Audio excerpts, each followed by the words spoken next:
Hello दोस्तों, कैसे हैं आप लोग। आशा करते हैं कि आप लोग बहुत अच्छे होंगे। तो दोस्तों, एक बार फिर से हम लोग आ चुके हैं आपके मन पसंदीदा चैनल ज्ञान विद जेएमडी में एक बहुत ही महत्वपूर्ण टॉपिक लेकर, जिसका नाम है गुणज और गुणनखंड। तो दोस्तों, आज के इस वीडियो में हम लोग कक्षा 5 जो कि गणित विषय से है, इसकी कार्य पुस्तिका के कार्यपत्रक 35 से लेकर 43 तक के सभी कार्यपत्रकों को हल करेंगे। इससे पहले हम लोगों ने कार्यपत्रक 1 से लेकर 34 तक सभी प्रश्नों को हल किया है, जिसका वीडियो आप लोग प्लेलिस्ट में जाके देख सकते हैं। आज की भी इस वीडियो में हम लोग इसके आगे के प्रश्नों को हल करेंगे।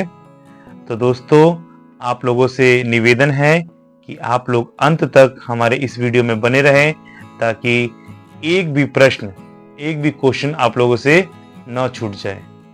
तो दोस्तों, अब हम लोग वीडियो को स्टार्ट करते हैं।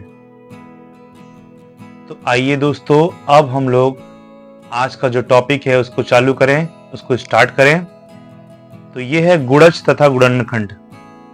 सबसे पहले हम लोग इसका प्रश्न देखते हैं। प्रश्न है, दी गई संख्याओं में किन किन संख्याओं से पूरा पूरा भाग लग सकता है। तो इसको करने से पहले हम लोग यहाँ देख लेते हैं कि संख्या लिखें जिसमें केवल एक और स्वयं से पूरा पूरा भाग लगा हो। तो देखिए, ऐसी संख्याएं जिसमें केवल एक से एवं स्वयं से पूरा पूरा भाग हो जाए और पूरी पूरी तरह से कट जाए, उसे अभाज्य संख्या कहते हैं, जो स्वयं से और एक से कटे। जैसे यहाँ पे लिख लेते हैं 1, जैसे 2, जैसे 3, जैसे 5, जैसे 7, जैसे 11, जैसे 13, जैसे 17, जैसे 19, जैसे 23 आदि। ऐसे ये संख्या आगे बढ़ती जाएगी।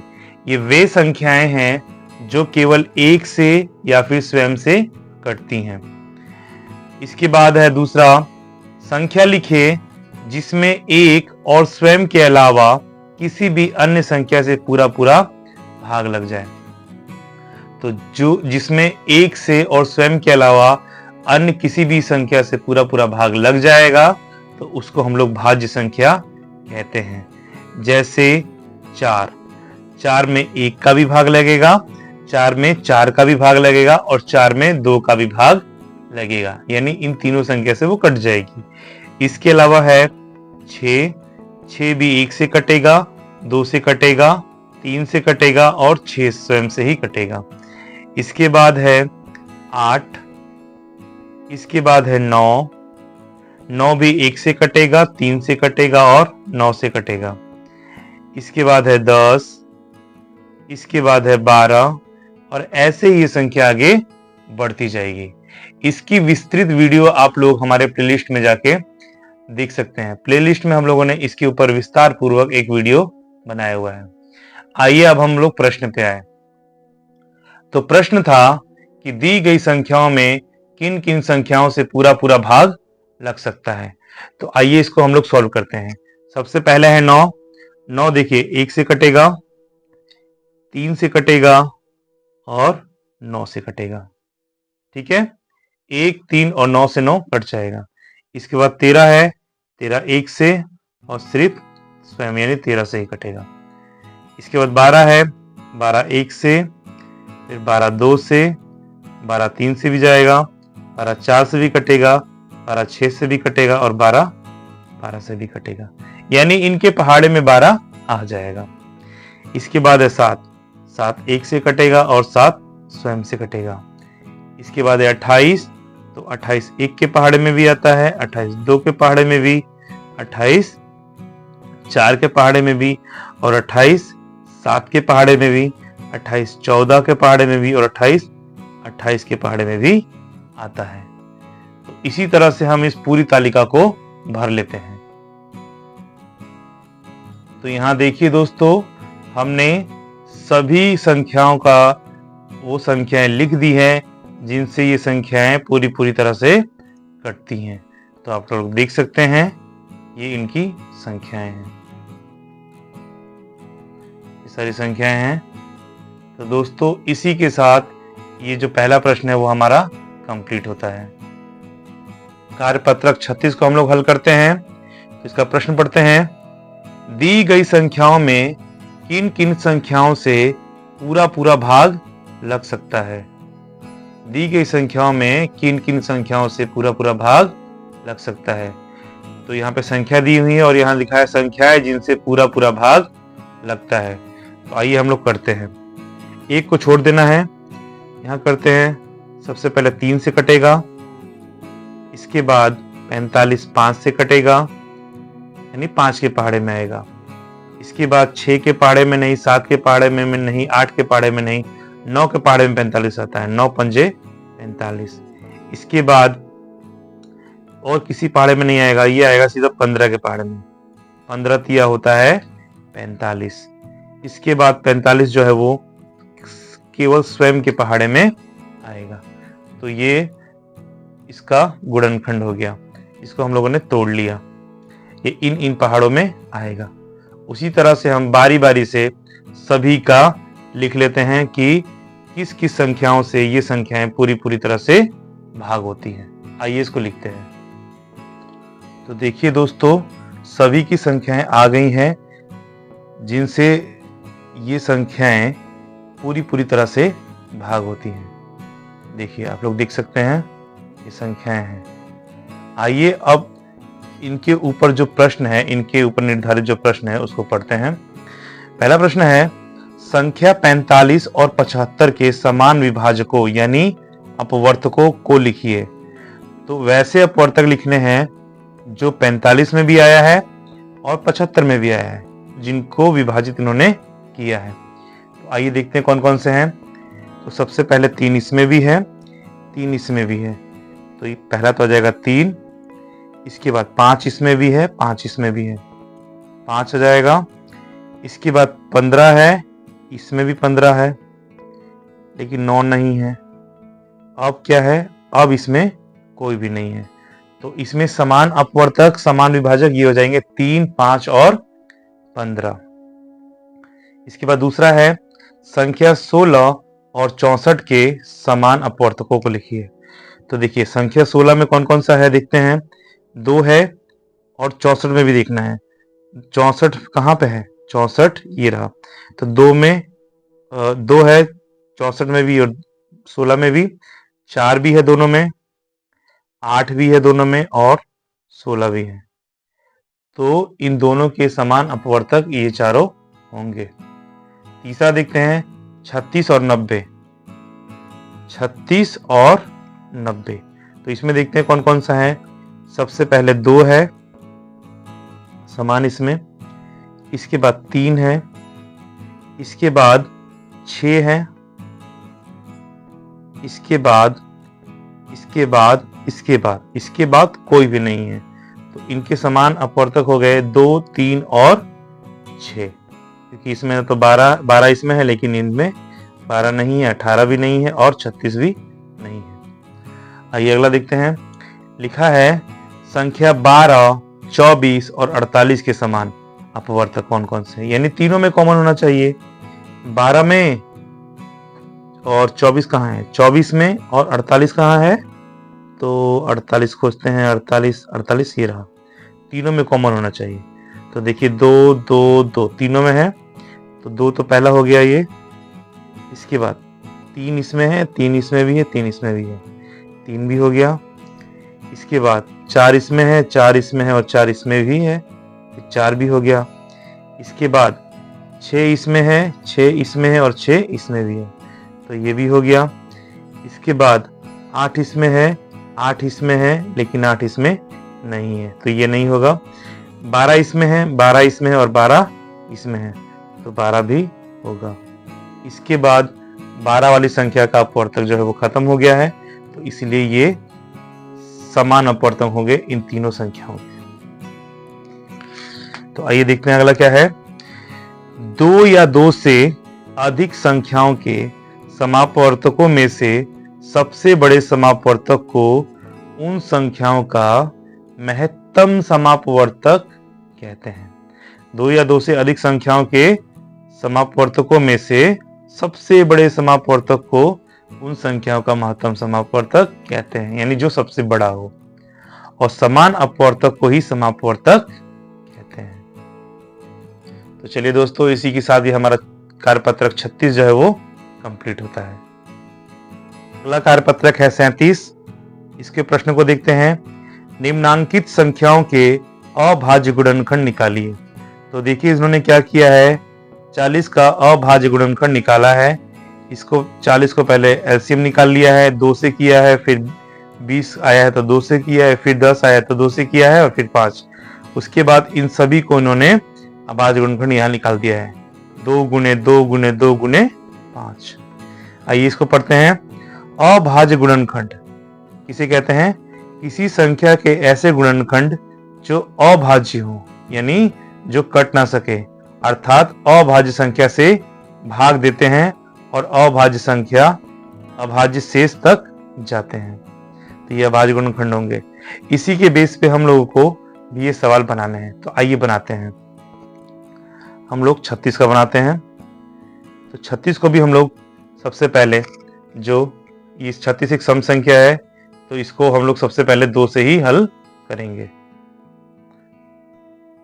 तो आइए 2 से हल करें इसको। 2 से तो 18 दूनी होता है 36, 18 आया। फिर इसको 2 से करेंगे तो ये 9 आएगा, 2 9 18। फिर 2 से नहीं जाएगा, अब इसको 3 से करेंगे तो 3 तिया 9। फिर 3 से करेंगे तो पूरी तरह से कट गया। अब इसको हम लोग अभाज्य गुणनखंड निकालेंगे, तो ये बनेगा 2 गुना 2 गुना 3 गुना 3, और 1 का कोई वैल्यू इसमें नहीं होता, क्योंकि गुणा 1 से करेंगे तो उतनी ही संख्या आएगी। तो देखिए इसको गुणा करके हम लोग देख सकते हैं कि बराबर आता है कि नहीं। तो देखिए 2 दूनी 4, 4 तिया 12 और 12 तिया 36, यानी हमारा अभाज्य गुणनखंड बिल्कुल ठीक है। आइए अगला करते हैं। अगला संख्या है 30। इसको हल करते हैं। 30 2 से ही, तो 15 दूनी होता है 30। अब 2 से नहीं जाएगा तो अब 5 से करेंगे, 3 से करेंगे, 3 पंजे 15। अब नहीं आगे हल होगा, तो इसका अभाज्य गुणनखंड हो जाएगा 2 गुना 3 गुना 5, यानी 3 दूनी 6 और 6 पंजे 30। अगला करते हैं 54 का। 54 है, इसको भी हम लोग फिर से 2 से करते हैं। तो 27 दूनी होता है 54। फिर 3 से करेंगे तो 3 नवा होता है 27। फिर 3 से करेंगे तो होता है 3 तिया 9। इसको हम लोग अभाज्य गुणनखंड निकालेंगे तो ये हो जाएगा 2 गुना 3 गुना 3 गुना 3। ऐसे भी कर सकते, देख सकते हैं। 3 दूनी 6, 6 तिया 18, 18 तिया 24, यानी हमारा आंसर ठीक है। अगला है 48। 48 को हल करते हैं। तो 48 को भी हम लोग सबसे पहले 2 से ही हल करेंगे। 2 तो ये हो जाएगा 24 दूनी 48, फिर 2 से तो ये हो जाएगा 12 दूनी 24, फिर 2 से 2 छक्का 12, फिर 2 से 2 तिया 6। अब आगे हल नहीं होगा, तो इसको लिख लेंगे। यहाँ लिखते हैं इसको 2 गुणे 2 गुणे 2 गुणे 2 गुणे 3, ये हमारा हल हो गया। इसके बाद है 64। 64 को आइए हल करते हैं। 64 इसको भी 2 से करते हैं सबसे पहले। तो ये लिखेंगे 32 दूनी 64। इसके बाद 2 से ही 16 दूनी 32, फिर 2 से ही 8 दूनी 16, फिर 2 से ही 2 चौके 8, फिर 2 से 2 दूनी 4। तो ये हो जाएगा 2 गुणे 2 गुणे 2 गुणे 2 गुणे 2 गुणे, ये इसका हल होगा। आइए अंतिम करें। अंतिम सवाल है 90। इसको हल करते हैं 2 से ही। 45 दूनी होता है 90। अब 2 से नहीं होगा तो 3 से करेंगे, तो ये जगह 15 तिया 45। फिर 3 से करेंगे, 3 पंजे होता है 15। अब ये आगे हल नहीं होगा, तो ये हो जाएगा 2 गुणे 3 गुने 3 गुने 5। तो दोस्तों ये हम लोगों ने सभी सवालों को बारी बारी से यहाँ पे देखिए हल कर लिया है और इसी के साथ हमारा जो कार्यपत्रक 37 है वो यहीं पे कंप्लीट होता है। आइए कार्यपत्रक 38 को हम लोग हल करें। वो है अभाज्य गुणनखंड द्वारा महत्तम समापवर्तक ज्ञात कीजिए। महत्तम समापवर्तक ज्ञात करना है इसमें। इससे पहले इसको पढ़ लेते हैं। संख्याओं के अभाज्य गुणनखंड में समान संख्याओं का गुणनफल ही इनका महत्तम समापवर्तक होगा। तो देखिए कैसे 30 और 26 का सबसे पहले हम लोग अभाज्य गुणनखंड निकालेंगे जैसे पीछे निकाले थे। उसके बाद इन दोनों में जो कॉमन रहेगा यानी दोनों में जो समान रूप से रहेगा उनको अलग लिख देंगे और फिर उनको आपस में गुणा कर देंगे तो वो हमारा मौस यानी महत्तम समापवर्तक आएगा। वही इसने भी कहा है कि संख्याओं के अभाज्य गुणनखंड में समान संख्याओं का गुणनफल ही इनका महत्तम समापवर्तक होगा। देखिए 2 इसमें समान है, 3 भी समान है और कोई संख्या समान नहीं है तो 2 कॉमन ले लिए, 3 कॉमन ले लिए और दोनों को गुणनफल इनका निकाल लिए तो ये 6 आंसर आया और 6 ही हमारा मौसा हुआ। आइए और सवाल करके हम लोग समझते हैं। जैसे है 54 और 48। तो सबसे पहले हम लोग 54 और 48 का अभाज्य गुणनखंड निकालेंगे। आइए निकालते हैं। सबसे पहले 48 निकालते हैं तो ये जाएगा 24 दूनी 48, फिर 2 से 12 दूनी 24, फिर 2 से 2 छक्का 12, फिर 2 से 2 तिया 6। ये हो गया। इसके बाद 54 का निकालते हैं 2 से ही तो ये हो जाएगा 27 दूनी 54। इसके बाद 3 से 3 9 27, फिर 3 से 3 तिया 9। तो आइए अब इसको हम लोग लिख लेते हैं। तो 54 का अभाज्य गुणनखंड हो जाएगा 2 गुने 3 गुने 3 गुने 3 और 48 का गुणनखंड हो जाएगा अभाज्य गुणनखंड 2 गुने 2 गुने 2 गुने 2 गुने 3। अब हमको देखना है कि इन दोनों में कौन सी संख्या कॉमन है। तो सबसे पहले 2 इसमें भी है और 2 इसमें भी है। अब देखिए 3 इसमें है लेकिन एक 3 से ये 3 हो गया तो ये जो कॉमन है इसको यहाँ लिख देंगे 2 गुना। अब ये दोनों कॉमन है तो लिख दिए ये। लेकिन देखिए अब कोई भी संख्या हमारा इसमें कॉमन नहीं है तो इन दोनों का गुणनफल हुआ 6 और यही हमारा मौसा होगा। यही हमारा मौसा होगा। इसके बाद अगला देखते हैं।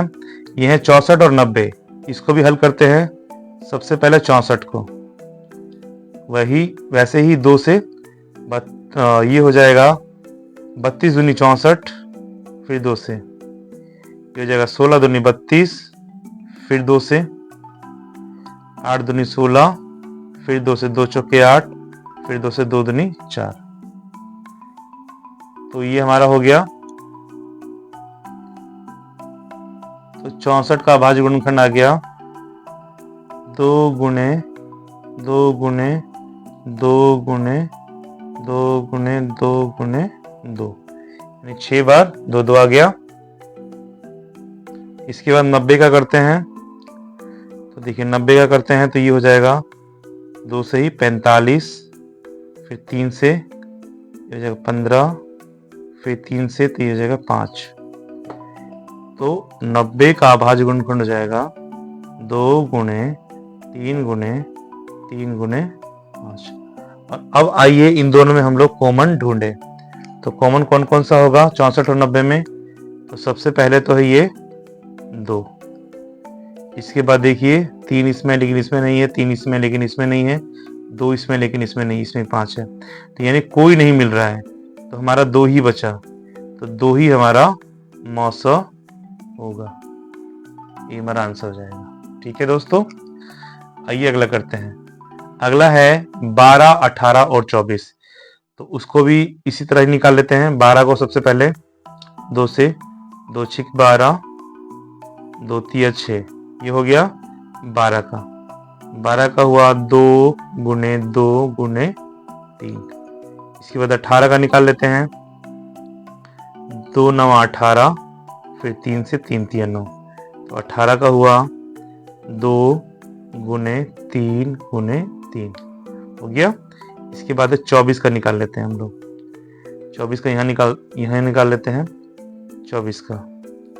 देखिए 2 से 12, 2 से 6, 2 से 3, 24 का जगह 2 गुने 2 गुने 2 गुने 3। तो हम लोगों ने तीनों का अभाज्य गुणनखंड निकाल लिया। अब हम लोग क्या करेंगे, तीनों में ये देखेंगे कि कॉमन कौन सा है, यानी तीनों में समान कौन सा है। तो सबसे पहले 2 इसमें भी है, इसमें भी है, इसमें भी है, तो इस 2 को ले लेंगे। इसके बाद देखेंगे 3 इसमें भी है, 3 इसमें भी है और 3 इसमें भी है, तो गुणे 3 हो जाएगा। लेकिन अब देखिए 2 इसमें है लेकिन इसमें नहीं है, इसमें है, लेकिन हमको शर्त क्या है कि तीनों में रहना चाहिए। तो तीनों में सिर्फ यही 2 संख्या हैं, तो दोनों को आपस में गुणा कर देंगे, तो ये हो जाएगा 3 दूनी 6 और यही हमारा मौसा होगा। ठीक है दोस्तों, तो इसी तरह से हमारा जो कार्यपत्रक है 38 वो हल होता है। आइए अब हम लोग कार्यपत्रक 39 को हल करें। कि 39 जो है वो है भाग विधि द्वारा महत्तम समापवर्तक ज्ञात कीजिए। तो देखिए दोस्तों, इस क्वेश्चन को करने से पहले हम आपको बता देना चाहते हैं कि महत्तम समापवर्तक और लघुत्तम समापवर्तक के ऊपर हम लोगों ने विस्तृत एक वीडियो बनाया हुआ है, जिसमें आपको इसकी बारीकी से बारीकी चीज बताई गई है। आप लोग हमारी प्लेलिस्ट से जाके इसको देख सकते हैं। आइए हम लोग पुनः प्रश्न पे आते हैं। तो भाग विधि से महत्तम समापवर्तक ज्ञात करना है। 12 और 16 का महत्तम समापवर्तक निकालिए।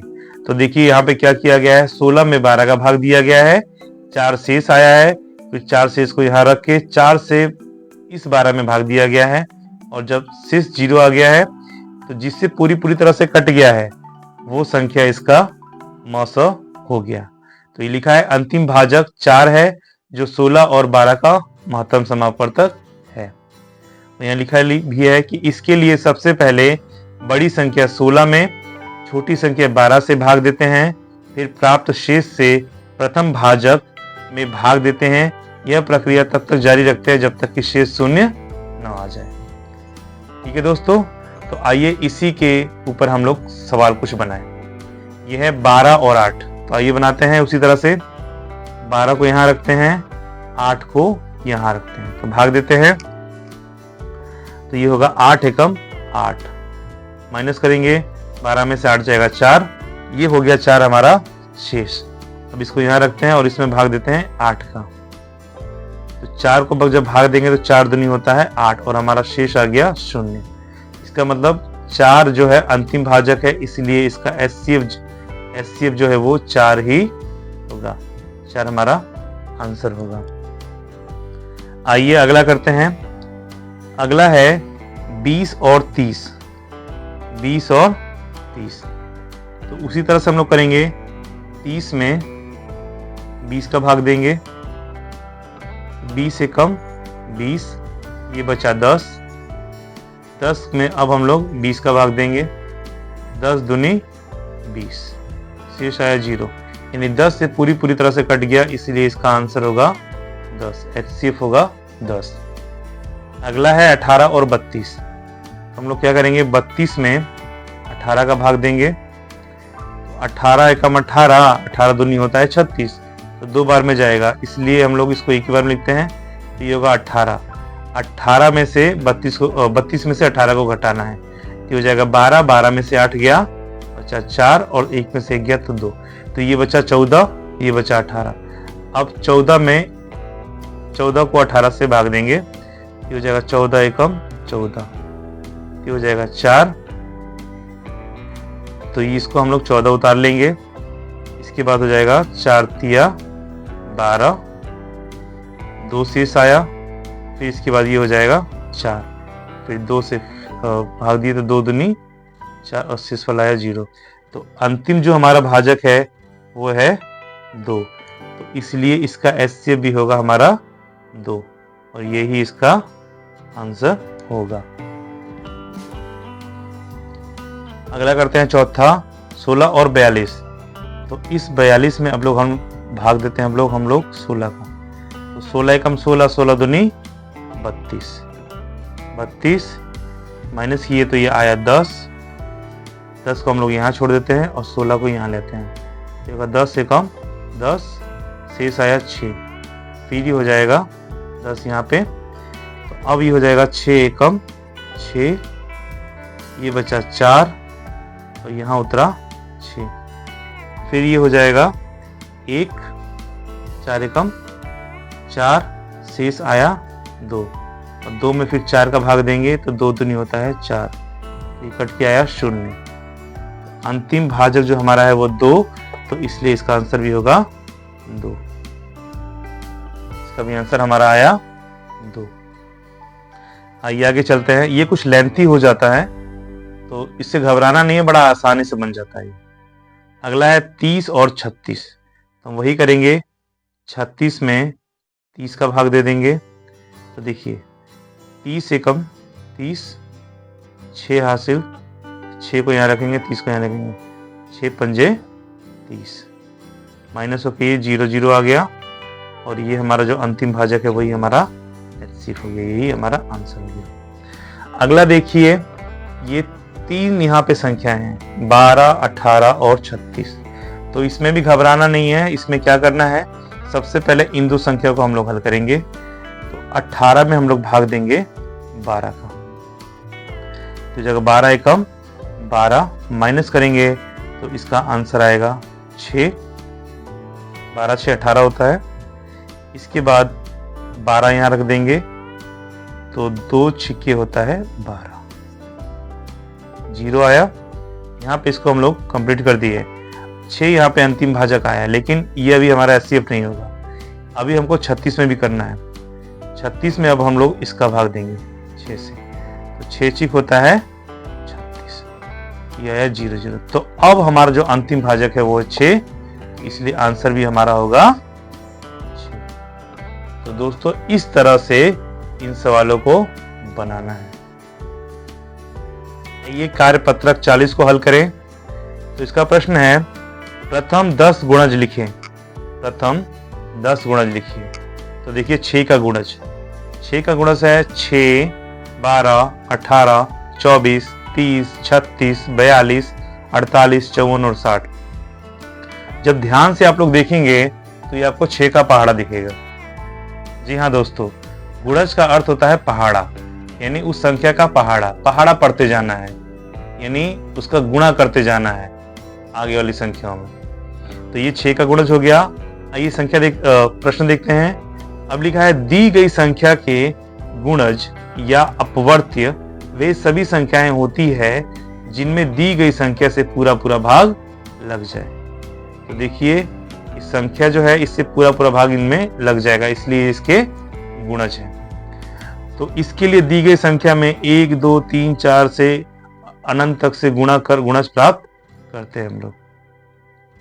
तो देखिए 6 में 1 का गुणा तो 6, 6 में 2 का गुणा तो 2, 12, 6 में 3 का गुणा तो 18, 6 में 4 का गुणा तो 24, 6 में 5 का गुणा तो 30। तो ऐसे ही आगे बढ़ती जाती है। तो अब हम लोग को क्या करना है कि 8 का ही ऐसे अपवर्त यानी गुणज लिखना है, 3 का भी अपवर्त लिखना है, और ये जो बगल में इनके क्वेश्चंस हैं इनको सॉल्व करना है। तो आइए सबसे पहले हम इनके अपवर्त जो है वो लिख लें। तो यहां हमने सभी संख्याओं के अपवर्त्य यानी गुणज लिख लिए हैं। आइए अब प्रश्न को देखें। तो प्रश्न है, 8 और 3 के समान अपवर्त्य यानी समापवर्त्य कौन कौन से होंगे, यानी 8 में भी और 3 में जो समान अपवर्त्य हैं। तो देखिए 8 में कौन कौन से हम लोग पहले देख लेते हैं। 3 नहीं है, 8 नहीं है, 6 नहीं है, 24 नहीं है, 12 नहीं है, 24 है। जी हाँ 24 है। 24 इसमें भी है, 24 इसमें भी है। तो सबसे पहले तो हो जाएगा 24। इसके बाद देखते हैं आगे कौन सा है। 27 है, 30 है, ये अब आगे नहीं है। आगे इसको और करेंगे हम लोग तो शायद आगे कोई मिल जाए, लेकिन हमने यहाँ पे सिर्फ प्रथम 10 गुणज ही लिखे हैं, तो इसलिए 24 होगा और आगे जो अगला आने वाला होगा वो होगा। तो अब इसमें पूछा है सबसे छोटा समापवर्तक, तो सबसे छोटा तो 24 ही होगा, क्योंकि 24 ही हमको सबसे पहले इसमें मिला है, इससे पहले कोई नहीं है। तो ये इसका आंसर हुआ। अगला है 5 और 7 के समान अपवर्त्य यानी समापवर्त्य कौन कौन से हैं। तो 5 और 7 में देखते हैं। तो 5 में देखिए 7 नहीं है, 14 नहीं है, 21 नहीं है, 28 भी नहीं है, 35 है। 35 इसमें भी है, 35 इसमें भी है। तो सबसे पहले हो जाएगा 35। इसके बाद आते हैं, अब देखिए आगे जब इसमें बढ़ेंगे तो इसमें आगे जाके 70 भी मिलेगा, लेकिन हम लोगों ने यहाँ पे 10 ही समापर्त किए हैं, इसलिए इसको यहीं छोड़ देते हैं। तो जो सबसे छोटा समापर्त होगा इसमें भी पूछा है, तो वो 35 ही होगा। ठीक है दोस्तों, और देखिए अब अंतिम वाला करते हैं। 9 और 12 के समान अपवर्त, यानी 9 और 12 में 2 आए हुए हैं। तो देखिए 9 में कौन सा आया है, तो 9 में आया है सबसे पहले 36, इसमें भी आया है 36, इसमें भी आया है, तो यहाँ लिख देंगे 36। इसके बाद देखते हैं 42 है, 48 है, 60 है, इधर 63 है, 90 है, 90 है इसमें कहीं नहीं है, यानी 90 नहीं है। आगे जाके शायद कोई संख्या इनमें और आगे कॉमन मिल जाए, समान मिल जाए, तो आगे ये मिल सकती है, लेकिन फिलहाल अभी 36 ही इसमें मिला, क्योंकि प्रथम 10 गुणज ही हम लोग लिख रहे हैं। और सबसे छोटा समापर्त है तो इसमें 36 ही होगा, क्योंकि सबसे पहले हमको यही मिला है। तो दोस्तों छोटे समान अपवर्त्य को लघुत्तम समापर्तक कहते हैं। छोटे समान अपवर्त्य को लघुत्तम समापर्तक कहते हैं। तो ये हमारा लघुत्तम समापर्त निकल गया और हमारा कार्यपत्रक 40 भी कंप्लीट हो गया। पत्रक 41 अब हम लोग करते हैं। सवाल है लघुत्तम समापर्त ज्ञात करना है, एलसीएम ज्ञात करना है हमको। तो देखिए यहाँ पे दिया हुआ है 6, 9, 12। यहाँ पे 6, 9, 12 को इकट्ठे किया हुआ है। सबसे पहले 2 से भाग दिया है, फिर 3 से, फिर जो भी संख्या बची उसको छोड़ दिया है। और फिर क्या किया है, 6, 9, 12 का एलसीएम निकाला है 2 गुणे 3 गुणे 3 गुणे 2, और फिर सबको गुणा करके लिख दिया है। तो यह हमारा इसका एलसीएम लघुत्तम समावर्त आ गया है। और यहाँ दिया है दी गई संख्याओं में उस छोटी अभाज्य संख्या से भाग देते हैं जो कम से कम 2 संख्याओं को पूरा पूरा विभाजित करें। तो आइए इस बेस पे हम लोग भी सवाल बनाते हैं। सवाल है 5, 12, 18। तो इसको हल करें, देखते हैं 5, 12 और 18। आइए हल करते हैं। तो सबसे पहले 2 से हल करेंगे, क्योंकि 2 संख्याएं सम है। तो होगा 5, 2 छिके 12, 2 नवा 18। अब देखिए 2 से नहीं जाएगा, 3 से जा सकता है। 5 का 5, 3 दूनी 6, 3 तिया 9। अब आगे संख्या कोई भी हल नहीं होगी, तो अब इसको हम लोग लिखते हैं। तो ये हो जाएगा 2 गुणे 3 गुणे 5 गुणे 2 गुणे 3। और अब हम इनका गुणा कर लेते हैं। तो हो जाएगा 2 तिया 6, 6 पंजे 30, 30 दूनी 60 और 60 तिया 180। तो इसका एलसीएम आएगा 180 और यही इसका आंसर होगा। ठीक है दोस्तों, तो इसको भी हम लोग करते हैं ऐसे ही। यह 10, 30 और 15। इसको भी करते हैं 2 से ही। ये हो जाएगा 5, 2 पंजे 10, ये हो जाएगा 15 दूनी 30 और 15 का 15। अब 2 से नहीं जाएगा। अब देखिए ये किससे जाएगा, तो ये 5 से जाएगा। 5 से कम 5, 5 तिया 15 और 5 तिया 15। फिर 3 से जाएगा ये 1, 3 एकम 3, 3 एकम 3।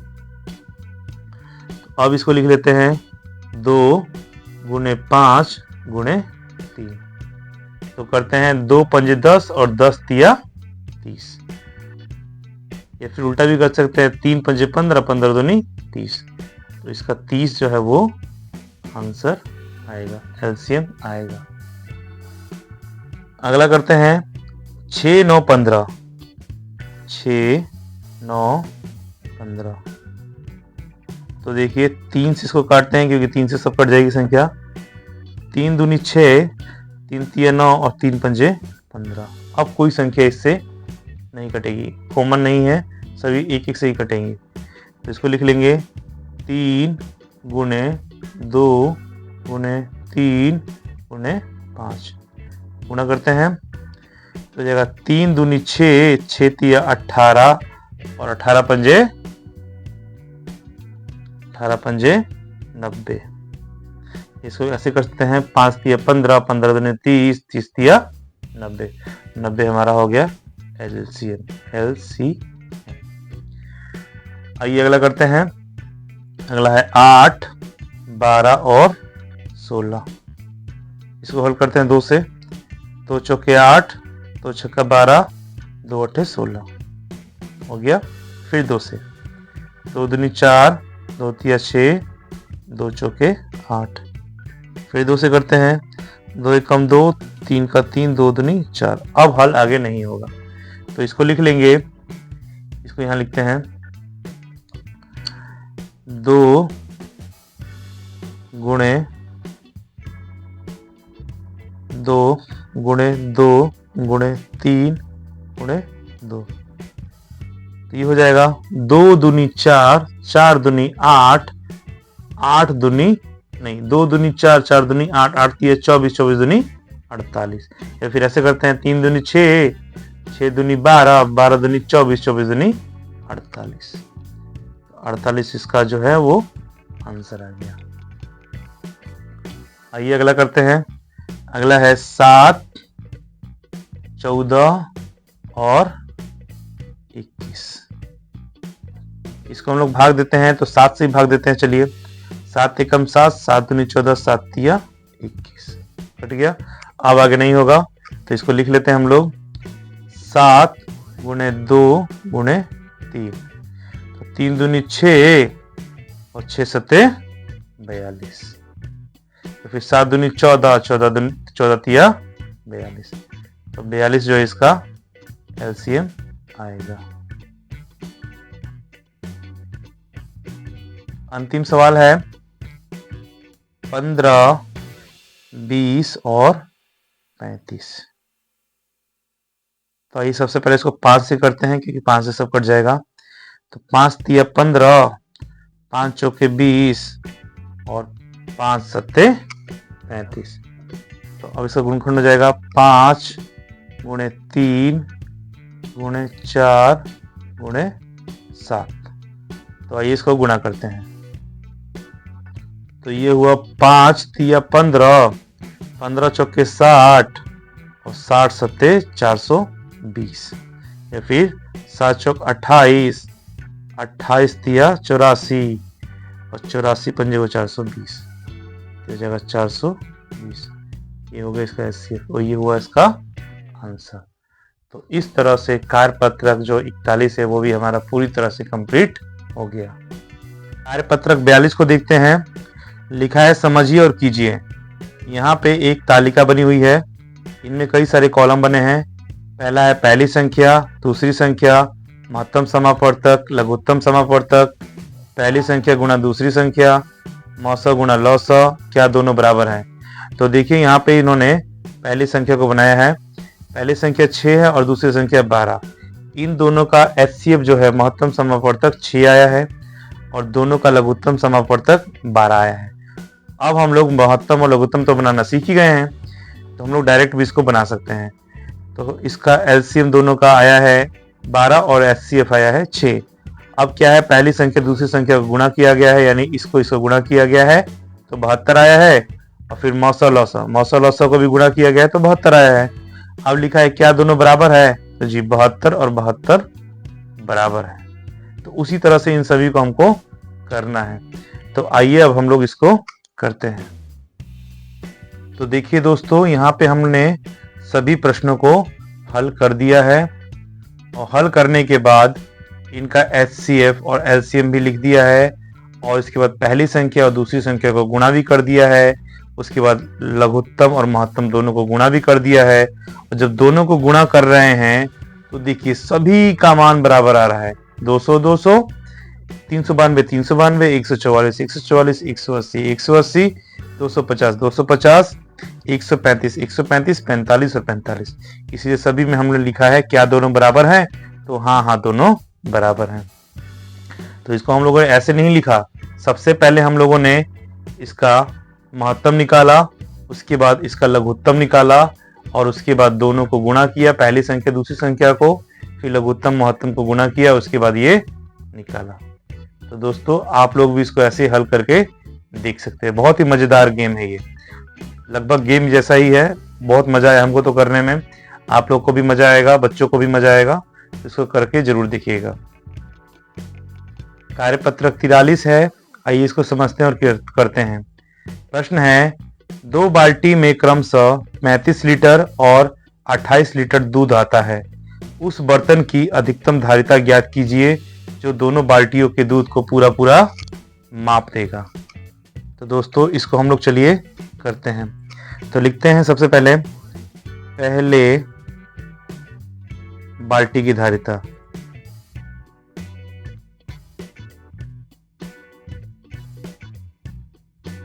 पहले बाल्टी की धारिता कितने हैं?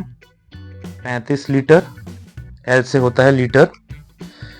इसके बाद दूसरे बाल्टी की धारिता, दूसरी बाल्टी की धारिता ये कितना है? 28 लीटर। तो अब निकालना है बर्तन की अधिकतम धारिता। बर्तन की अधिकतम धारिता, बर्तन की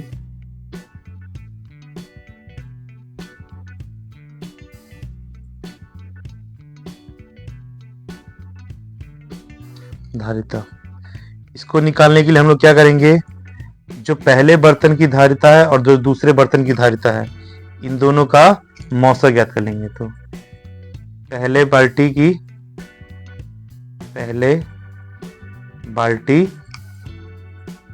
की तथा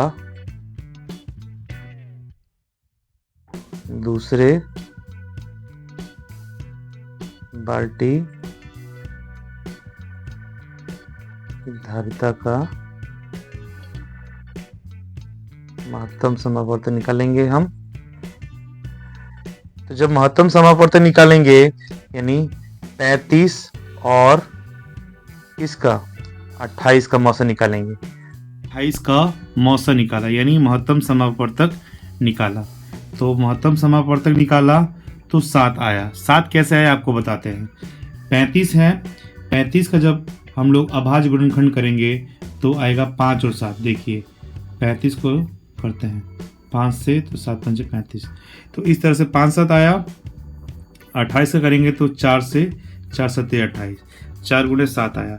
तो अब देखेंगे कि दोनों में कॉमन कौन है, तो दोनों में कॉमन है 7। तो ये हमारा आया मौसा इसका 7। तो इसलिए इस प्रश्न का जो उत्तर है कि उस बर्तन की अधिकतम धारिता ज्ञात कीजिए, तो उस बर्तन की अधिकतम धारिता होगी 7 लीटर, और यही हमारा जो है वो आंसर भी होगा। इसके बाद ख प्रश्न है, यहाँ 60 के गुणनखंड अलग अलग तरीके से किए गए हैं, बताइए खाली गोलों में कौन कौन सी संख्या आएगी। तो देखिए यहाँ पे 60 का गुणनखंड किया गया है, यानी उसको तोड़ा गया है 60 को। तो देखिए यहाँ पे जब 60 को तोड़ा गया है तो 6 दहाई होता है 60, ये हो गया 60। और जब 6 को तोड़ा गया तो 2 को जब 3 से गुणा करेंगे तो यहाँ पे 3 आएगा, 2 तिया होता है 6। और उसी तरह से 10 का ये है 5 दूनी 10, ये हो गया। इसको देखते हैं 60 को जब तोड़ा गया तो 30 दूनी होता है 60, उसके बाद 30 आया, 30 को तोड़ा गया तो 10 आया, और 10 तिया होता है 30। और इसके बाद जब 10 को तोड़ा गया तो ये बन जाएगा 2 और 5, 5 दूनी हो जाएगा 10। तो इसी के साथ ये सवाल भी हमारा यहीं पे हल होता है। तो दोस्तों इसी के साथ ये जो हमारा कार्यपत्रक है 35 से लेकर 43 का, ये सभी कार्यपत्रक हम लोगों ने बारी बारी से हल कर लिया। गुणज और गुणनखंड का ये चैप्टर हम लोगों ने हल किया है। इनमें जितने भी प्रश्न आए हैं इनको हम लोगों ने प्रयास किया है काफ़ी सरल तरीके से हल करने का, और ये भी कोशिश किया है कि बच्चों को आसानी से ये समझ आ जाए। मुख्य रूप से इसमें हमको मौसा और लौसा, महत्तम समापवर्तक और लघुत्तम समापवर्तक पर ध्यान देना है, उसको ढंग से बनाना सीखना है। इसकी कई सारी विधियां हैं, हम लोग कोई भी विधि से उसको बना सकते हैं, लेकिन सभी विधि को हमको जानना जरूरी है। तो दोस्तों इसी के साथ हम लोग इस वीडियो को यहीं पे विराम देते हैं, और आप लोगों से आशा करते हैं कि आप लोग अपना प्यार यूं ही हमारे चैनल को देते रहेंगे और हमारे चैनल को लाइक एवं सब्सक्राइब आगे भी अपने दोस्तों से करवाते रहेंगे। तब तक के लिए धन्यवाद।